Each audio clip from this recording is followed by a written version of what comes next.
Halo teman-teman Latsar CPNS dimanapun kalian berada, khususnya Angkatan 14. Kali ini kita bertemu lagi dengan tema yang berbeda, yaitu tema anti korupsi.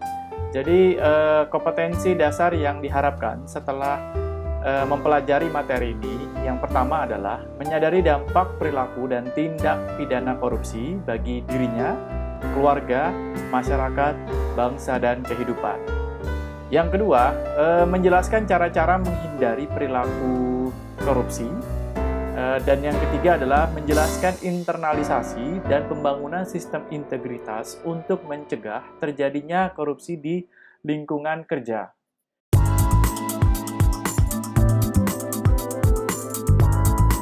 Baik, kita bahas yang pertama pengertian tentang korupsi. Jadi, apa itu tindak pidana korupsi? Nah, yang pertama kita bahas kata pertama yaitu pidana. Jadi, pidana adalah suatu perbuatan yang diancam dengan pidana oleh undang-undang karena bertentangan dengan hukum yang dilakukan dengan kesalahan oleh seseorang, yang mana dia harus bertanggung jawab. Kemudian, definisi yang kedua yaitu korupsi. Jadi korupsi berasal dari bahasa Latin, dikenal dengan sebutan corruptio atau corruptus yang berarti kerusakan atau kebobrokan.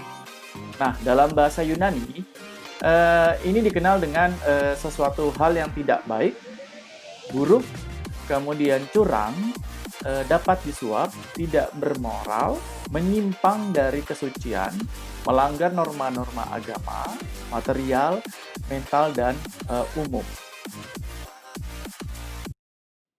Baik, sekarang kita bahas kenapa korupsi itu bisa terjadi. Nah, menurut Robert Klitgaard, jadi korupsi adalah diskresi atau monopoli tanpa adanya akuntabilitas. Nah, penyebabnya itu biasa disebabkan oleh adanya tindakan diskresi ditambah dengan monopoli dan kurangnya akuntabilitas sehingga korupsi itu dapat terjadi. Nah, yang kemudian sifat korupsi itu ada dua. Yang pertama itu bermotif terselubung, yang artinya korupsi seperti ini adalah korupsi yang secara sepintas lalu kelihatannya bermotif politik, tetapi secara tersembunyi sesungguhnya bermotif mendapatkan uang semata-mata. Nah, yang kedua itu adalah bermotif ganda. Seseorang melakukan korupsi yang secara lahiriah kelihatannya hanya bermotifkan mendapatkan uang.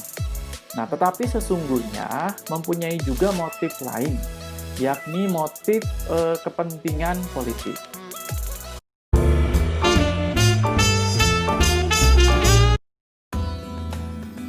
Kita masuk pada bagian kedua. Jadi, setelah mendapat pembelajaran dengan tema anti korupsi ini, kita semakin sadar dan diarahkan untuk mengidentifikasi sekaligus menginternalisasikan ke dalam diri kita terhadap nilai dasar anti korupsi.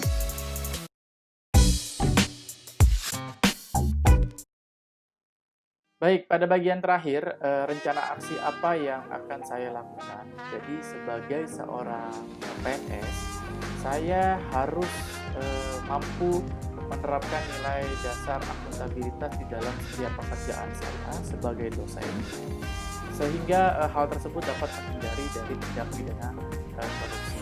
Cukup sekian materi anti korupsi kali ini. Kita bertemu kembali di materi berikutnya.